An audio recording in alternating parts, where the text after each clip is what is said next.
Fala pessoal, segundo vídeo, tá? Da playlist Introdução. Minto. Eu nomeei a playlist como Distributismo versus Liberalismo, tá? Porque toda a apologética pelo distributismo que eu farei, tá? Será de forma dialética, mostrando em que ele se opõe ao liberalismo e em que ele é comum, né? Porque evidentemente que também somos anticapitalistas. E a escola austríaca, ela realmente se deriva, em alguns pontos, da própria Salamanca, certo? Então há muitas coisas em comum sobre crítica ao Estado, né, sobre crítica à intervenção, sobre crítica ao totalitarismo e etc. E é a favor do direito à propriedade, a favor ao livre mercado e tudo mais, certo? Mas nos opomos em outra. Então, nada melhor do que introduzir o distributismo fazendo isso dialeticamente junto com o liberalismo, certo? Então, o primeiro vídeo foi chamado de Introdução ao Distributismo, certo? Onde eu traço uma cronologia básica, né, do que é por alto o pensamento moral a respeito do preço, certo? A respeito do comércio e etc. E agora, uma coisa fundamental vai ser falar da praxeologia, certo? Para quem não conhece praxeologia austríaca e para quem já conhece, veja o vídeo que talvez eu fale coisas que você ainda não sabe, né? Para eu mostrar o problema da praxeologia pela perspectiva do cristianismo, é claro que primeiro eu vou ter que falar de praxeologia para quem não conhece. Então, esse vídeo vai ser praticamente uma aula sobre praxeologia, né? Vai ser um vídeo aí, né, ensinando o que os liberais pensam, para depois mostrar quais são as aporias. Então, vamos lá. Muitas pessoas acham, né, que a praxeologia ela é de Ludwig von Mises, né? Enfim, não é. Né? Na verdade, Ludwig von Mises, entendeu? Ele deu esse nome, certo? E ele formalizou a praxeologia. Ele não criou a praxeologia, ele simplesmente formalizou, né, um nome e sintetizou certos estudos da teleologia que vinha desde Aristóteles, beleza? Então, Aristóteles ele fazia, né, a segunda construção dedutiva da ação humana no mercado. Ele pensava o seguinte: o ser humano ele é um ser racional, significa que ele predica as suas ações por um aspecto racional, certo? Então ele age pensando em custo-benefício. Então, se a gente colocar isso numa lógica de mercado, né, como que a gente poderia garantir que num mercado, né, privado, como ele defende, de propriedade privada, né, as pessoas não fariam os preços que quisessem, né, ou não contratariam pelo mínimo, causando, né, exploração e etc. Porque no momento em que vários mercados disputam entre si, o que vender um mesmo produto por mais baixo é o que vai conseguir vender mais. E a mesma forma de contratação de mão de obra, certo? Aquele que, se tiver algum que está contratando por mais, vai ter mão de obra evadindo de um outro mercado que contrata por menos para ir para lá, certo? Então você tem uma certa regulamentação, né, do mercado, né, porque o vendedor ou o empreendedor ou o contratador, etc., ele vai conseguir, né, predicar a sua ação, né, ele vai conseguir decidir se ele vai vender por mais caro ou não, ou se ele vai contratar por mais ou não, pensando na questão da concorrência. Ele quer ganhar vendas, certo? Ele quer crescer, ele quer ter mais mão de obra. Então, por uma necessidade lógica de custo-benefício, ele vai ter que vender por menos ou ele vai ter que contratar por mais, certo? Então, graças à ação humana ser racionalizada, né, a gente garante um certo ajuste de mercado. Porém, Aristóteles também fala, né, que existem prestações de serviço que não geram lucro nenhum. por essa razão, se só existisse a livre iniciativa privada, né, existem serviços que jamais seriam prestados porque eles não geram lucro, né? Portanto, é preciso de um mínimo de Estado, né, para custear os serviços que não seriam realizados pela propriedade privada, entendeu? A maioria das pessoas já viu isso, né, no liberalismo clássico, né, com A Mão Invisível de Adam Smith, etc. Mas tudo isso já está fundamentado desde Aristóteles. A economia de Aristóteles é fantástica. Ele realmente, desde aquela época, né, ele já conseguia deduzir quase tudo o que nós vamos ver se desenrolar pelo liberalismo, etc. Entendeu? Então, esse era basicamente o pensamento de Aristóteles.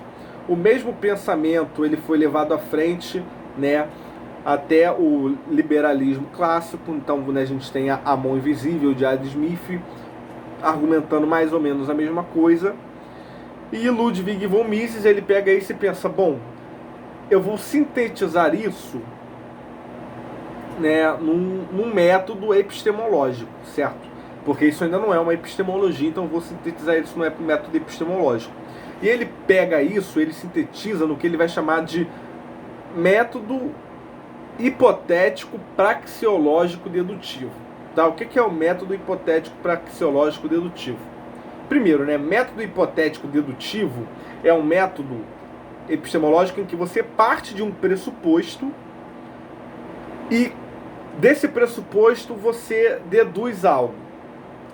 Se o pressuposto estiver correto, a dedução está correta, mas o pressuposto é uma hipótese, certo? Então, por que hipotético praxeológico dedutivo? Aí a praxeologia, né, ela é o estudo da ação humana. E a ação humana, ela é predicada pela telos, certo? A telos da ação.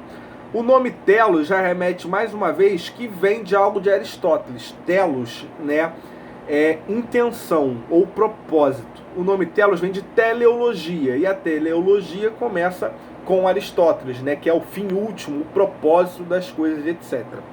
Então, na praxeologia, nós temos a ação e nós temos a telos da ação, certo? E a telos da ação é o que predica a ação.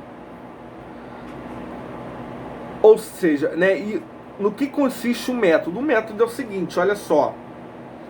Eu sei que toda ação humana ela é predicada por uma telos. O problema é que eu não sei que telos é essa. Sabendo que telos é essa, eu posso premeditar a ação. Entendeu? Num exemplo muito simples, por exemplo, eu sou viciado em sorvete, supondo, tá? Supondo que eu sou viciado em sorvete. E supondo que tem alguém que queira me dar um golpe, certo?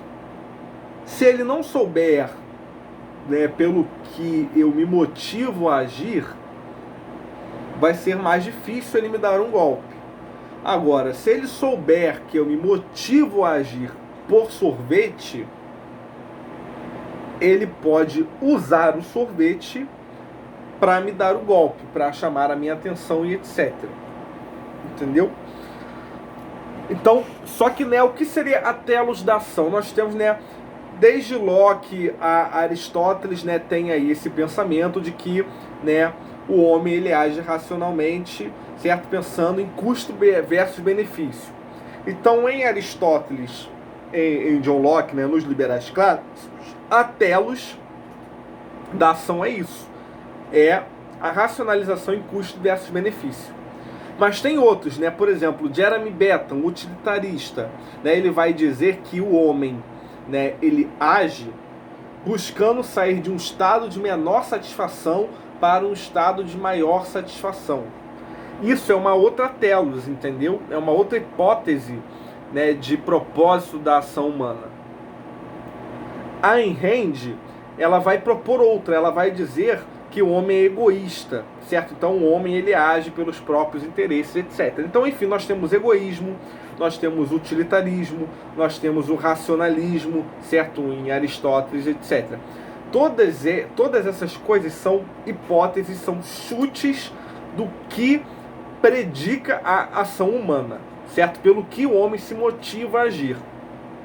São várias teorias, nós não sabemos qual, mas, né, se nós acertarmos qual é, a partir do momento, né, se uma dessas hipóteses for a correta, eu posso conseguir premeditar a ação humana dado a essa hipótese.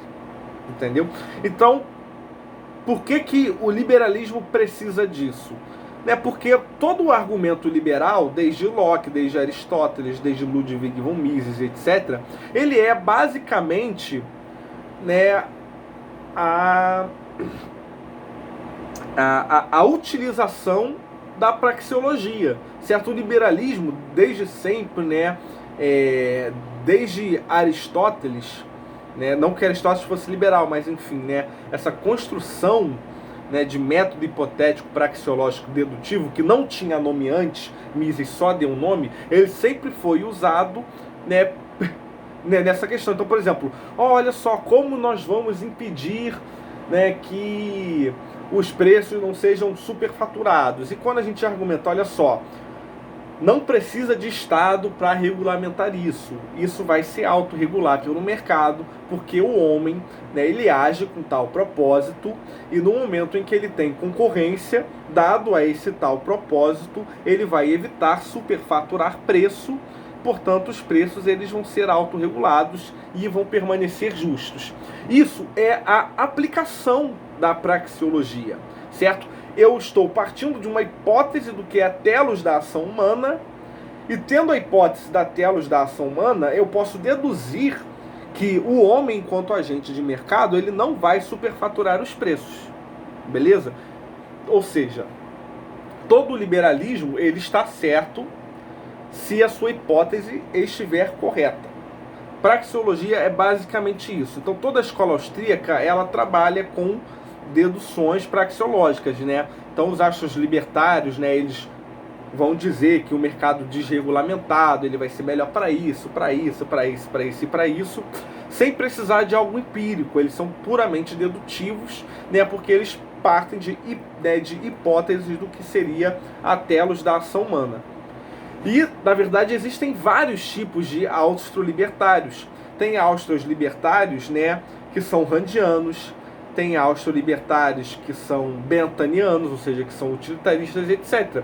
Justamente porque nós não temos como abrir a cabeça do ser humano para olhar telos e poder dizer com objetividade o que é essa telos. Então, alguns acreditam que é o egoísmo de Ayn Rand, outros acreditam, né, que é o utilitarismo de Jeremy Bentham e por aí vai, certo? E mais, o segundo ponto, né, então a praxeologia ela vai ter dois fortes interesses, duas utilidades. Uma utilidade é a aplicação, né, da dedução no estudo da economia, certo? Para você deduzir, olha só, se o Estado intervir nisso, né? Por exemplo, se o Estado colocar imposto, certo? A gente vai deduzir que, né, o mercado, para ter lucro, ele vai repassar esse imposto. Ou, ó, se o Estado fizer tal coisa,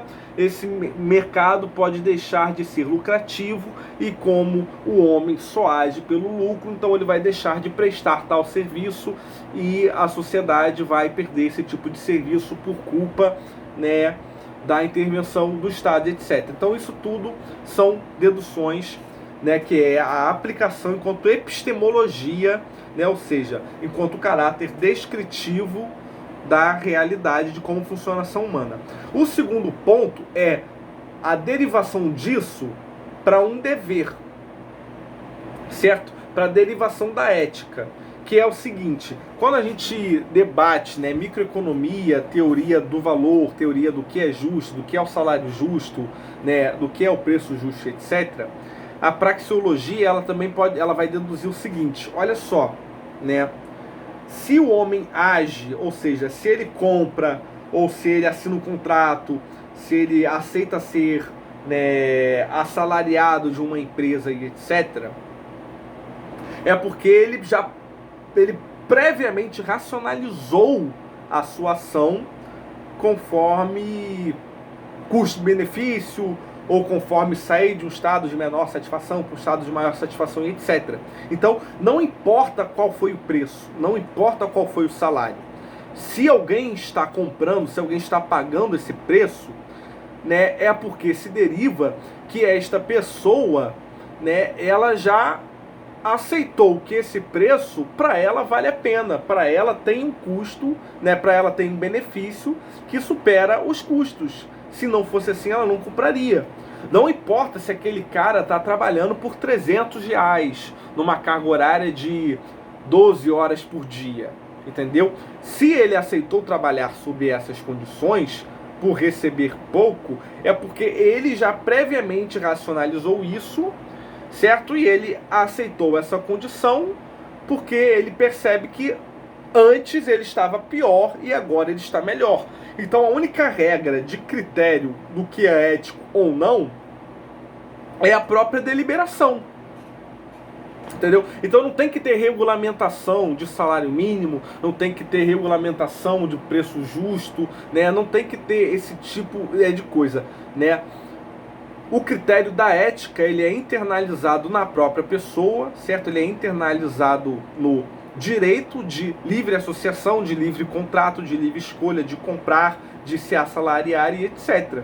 Certo? Então, a partir do momento que as pessoas aceitam trabalhar, aceitam se sujeitar a um contrato e tudo mais, né, já se tem de forma implícita que aquilo ali é ético porque a pessoa concordou com aquilo. Aquilo ali é bom para ela. Se ela achasse que não, ela não teria aceitado. Certo? Então esse é o ponto. Basicamente a praxeologia, ela vai, entendeu, fazer o austrolibertarianismo deduzir essas duas coisas. Então só tem um critério de ética, né, que é o PNA. E o PNA implica também nessa questão de livre acordo e etc. Esse é o único critério ético, né? E a questão, né, da aplicação, né, do método, né, de estudo econômico pelo estudo da ação humana, né, em base da dedução de como que o homem costuma a agir, né, nos interesses de mercado, certo? A praxeologia, enquanto método epistemológico de estudo de economia, né, não é problema algum, entendeu? Eu mesmo uso, entendeu? Eu faço toda forma de argumentar contra o Estado, de argumentar contra a intervenção, né, e etc., que as escolas liberais usam de forma dedutiva, eu também uso, entendeu? Não há um problema ético em si na aplicação do método. Né? O problema está na segunda parte, na derivação que os austro-libertários fazem disso, né, colocando como único critério ético a aceitação. Esse vídeo vai chegar a 20 minutos, então eu vou fazer a parte 2. Né? Então essa primeira parte foi mais ou menos a explicação da praxeologia, e a segunda parte vai ser a objeção à praxeologia, onde eu vou mostrar qual é o problema dela, né, e o porquê o distributismo ele vai começar a se tornar, né, a perspectiva católica vai começar a se tornar incompatível com o pensamento austríaco, liberal, austro-libertário e etc.